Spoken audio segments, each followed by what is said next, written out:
విస్తరిలో ముందు అన్నం వడ్డిస్తే అది అశుభానికి సంకేతం అంటుంది శాస్త్రం.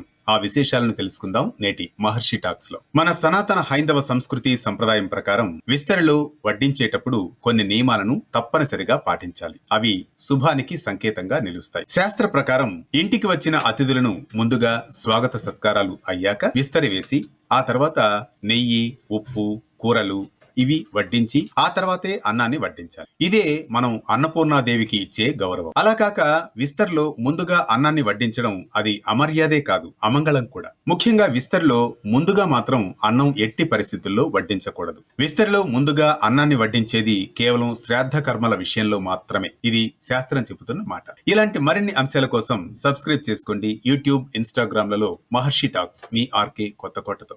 ఆచారం వెనుకున్న ఆంతర్యం కావాలా? పండుగ వెనుకున్న పరమార్థం తెలుసుకోవాలా?